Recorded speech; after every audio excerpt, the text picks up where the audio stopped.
और अगर हमें एक अच्छा अमाउंट इन्वेस्ट करना है तो हमें उसे इन्वेस्ट कहाँ करना चाहिए? क्या हमें स्टॉक्स में इन्वेस्ट करना चाहिए या फिर हमें म्यूचुअल फंड में इन्वेस्ट करना चाहिए? क्योंकि दोस्तों स्टॉक से हमें ज़्यादा प्रॉफिट तो मिल सकता है, लेकिन हमें उससे ज़्यादा लॉस भी मिल सकता है। आपको ऐसी बहुत सारी कहानी सुनने मिलती होगी कि अगर आपने 2005 में 1 लाख रुपया ब्रिटानिया इंडस्ट्रीज़ के शेयर में इन्वेस्ट किया होता तो आज आपके इन्वेस्टमेंट की वैल्यू होती 80 लाख की। या फिर पेज इंडस्ट्रीज में 1 लाख रुपया ग्रो होता है 1.2 करोड़ का। या फिर रिलैक्सो कंपनी में 1 लाख रुपया ग्रो होता है 8 करोड़ रुपीस में। और अगर आपने वही 1 लाख रुपया कोई नॉर्मल से लार्ज कैप म्यूचुअल फंड या इंडेक्स फंड में इन्वेस्ट किया होता तो उसकी वैल्यू वही 15 सालों में आज होती सिर्फ 8 लाख रुपए की। लेकिन दोस्तों प्रॉब्लम ये है कि ये कंपनीज तो अब ग्रो हो चुकी है और उस टाइम पे बहुत ही कम लोगों को पता था कि ये इतनी ज़्यादा ग्रो होगी, वरना सब लोग इन्हीं कंपनीज में इन्वेस्ट कर लेते।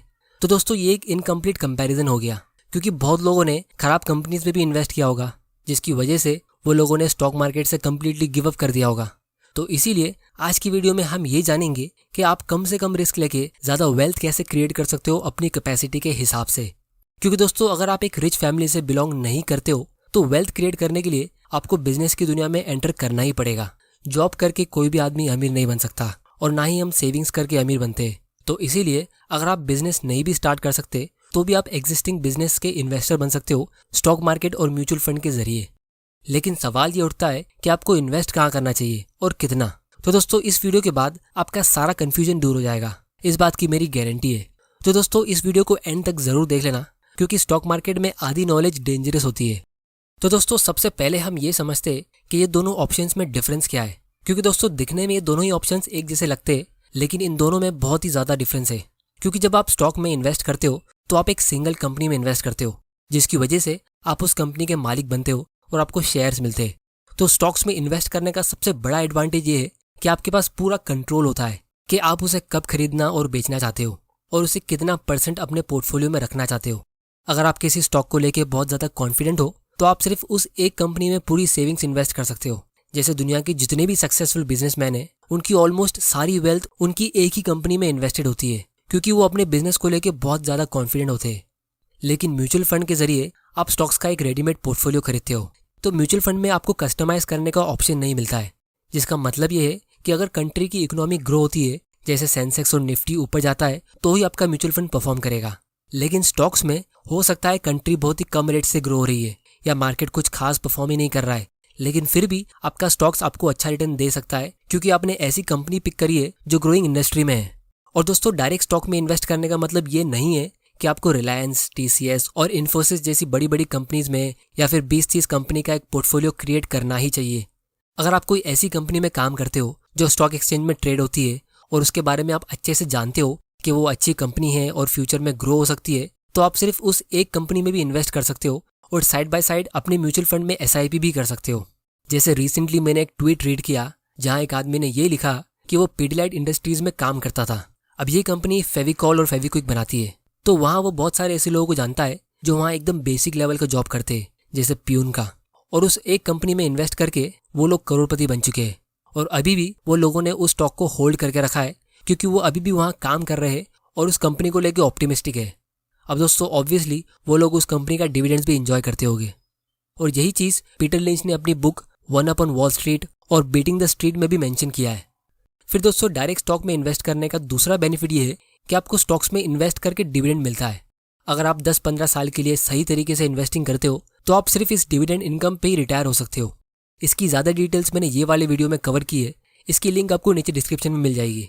लेकिन दोस्तों जहाँ बात आती है म्यूचुअल फंड की, तो इंडिया में डिविडेंड पेइंग म्यूचुअल फंड बहुत ही कम है और उसमें ट्रांसपेरेंसी इतनी नहीं है।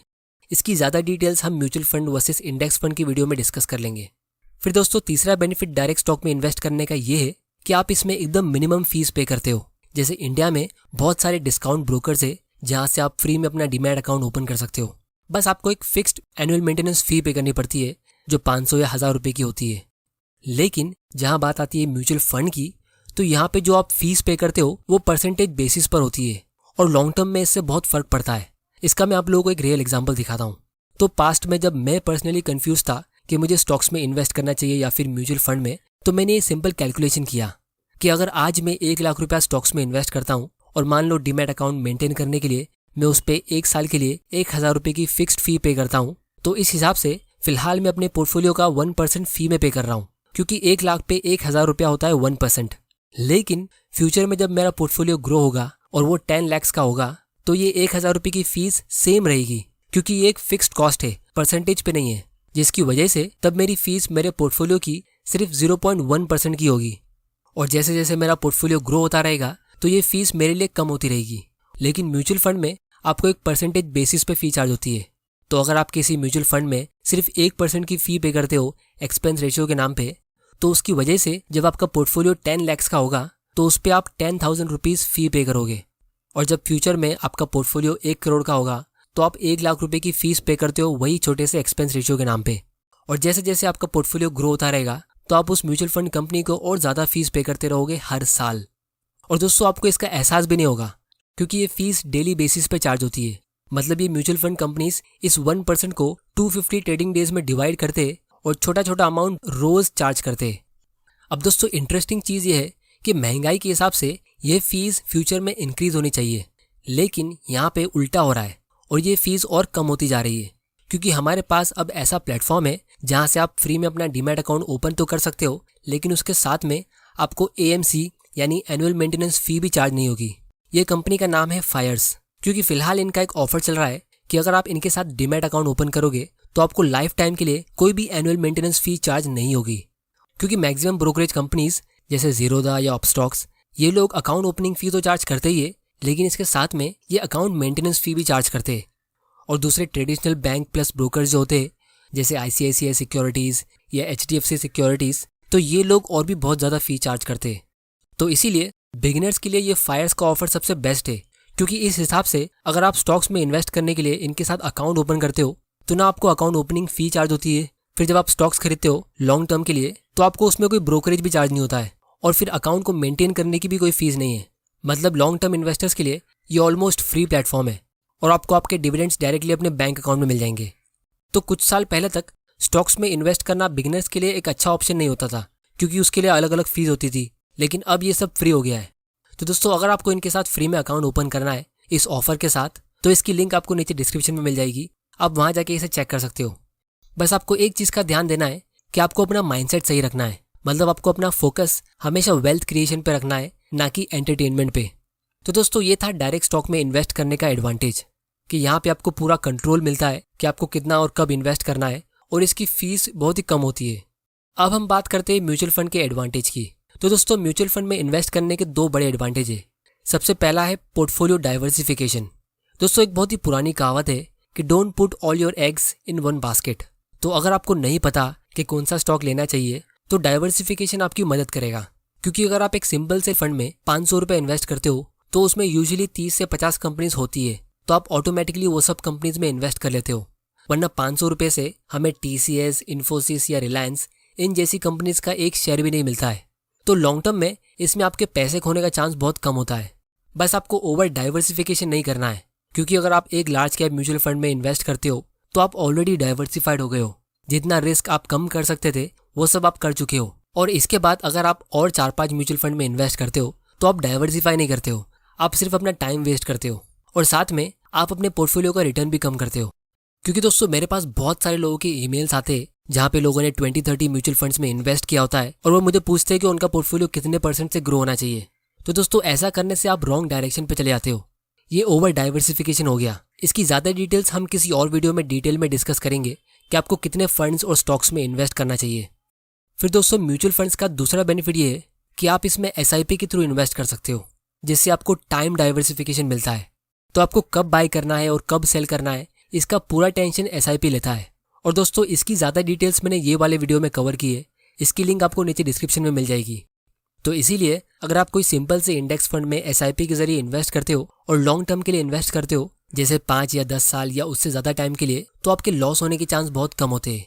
बस इसमें कंडीशन ये है कि आपको मार्केट जितना रिटर्न मिलेगा, यानी पिछले 15 सालों में जो सेंसेक्स 8 गुना ऊपर गया है तो आपको उसके आसपास का ही रिटर्न मिलेगा, और ना ही बहुत ज़्यादा। तो ये एक सेफ ऑप्शन है उन लोगों के लिए जो इन्वेस्टिंग में न्यू है या इसमें ज़्यादा टाइम नहीं दे सकते। तो दोस्तों अगर आप म्यूचुअल फंड्स में इन्वेस्ट करना चाहते हो तो ये भी आप फायर्स डायरेक्ट के थ्रू कर सकते हो। इसी एक प्लेटफॉर्म से आप स्टॉक्स में भी इन्वेस्ट कर सकते हो और डायरेक्ट म्यूचुअल फंड्स या इंडेक्स फंड में भी इन्वेस्ट कर सकते हो। जैसे जो म्यूचुअल फंड में आपको इन्वेस्ट करना है आपको उसका नेम यहाँ पे एंटर करना है, फिर उसकी डिटेल्स रीड करके आप यहाँ पे इन्वेस्ट कर सकते हो। तो इसीलिए दुनिया के जितने भी लोग हैं तो उन लोगों को यहाँ पे मैं सिर्फ 2 कैटेगरी में डिवाइड करता हूँ। जो फाइनेंस, बिजनेस और मनी मैनेजमेंट में इंटरेस्टेड है, यानी वो लोग जो अपने बास्केट पे नज़र रख सकते हैं, और दूसरे वो लोग जिसको इसमें कोई इंटरेस्ट नहीं है, यानी वो लोग जो अपने बास्केट में नज़र नहीं रख सकते। तो अगर आप पहली कैटेगरी में आते हो तो आप स्टॉक्स में इन्वेस्ट कर सकते हो, यानी put all your eggs in one basket and then watch it closely. मतलब आप कुछ गिनी चुनी कंपनीज में इन्वेस्ट कर सकते हो उनकी रिसर्च करके। और अगर आप दूसरी कैटेगरी में आते हो तो आपको एक रेडीमेड डाइवर्सिफाइड पोर्टफोलियो में इन्वेस्ट करना चाहिए, जैसे कोई कम फीस वाला इंडेक्स फंड। दोस्तों, बहुत सारे लोग अपनी इन्वेस्टिंग की शुरुआत में यही गलती कर लेते हैं कि वो बहुत सारे स्टॉक्स या म्यूचुअल फंड में एक साथ इन्वेस्ट कर लेते हैं और फोकस के साथ किसी एक को भी कंपाउंड होने देते नहीं हैं। तो दोस्तों, उम्मीद करता हूँ कि आपको इस वीडियो से कुछ ना कुछ सीखने ज़रूर मिला होगा। तो इस चैनल को सब्सक्राइब ज़रूर कर लेना और बेल आइकन प्रेस कर देना ताकि आपको ऐसे इंपॉर्टेंट वीडियोस मिस ना कर दो। फ्री में इन्वेस्टिंग अकाउंट ओपन करने के लिए और लाइफ टाइम फ्री AMC की ऑफर की लिंक नीचे डिस्क्रिप्शन में और पहले कमेंट में, आप वहां जाके उसे चेक कर सकते हो। ये ऑफर एक लिमिटेड टाइम के लिए है। अब मुझे नीचे कमेंट करके बताओ कि मैं कौन सी टॉपिक पे अपना अगला वीडियो बनाऊं। वीडियो पसंद आया तो इसे लाइक करो, नहीं पसंद आया तो डिसलाइक करो। आपका वैल्यूएबल टाइम देने के लिए thank you and good bye.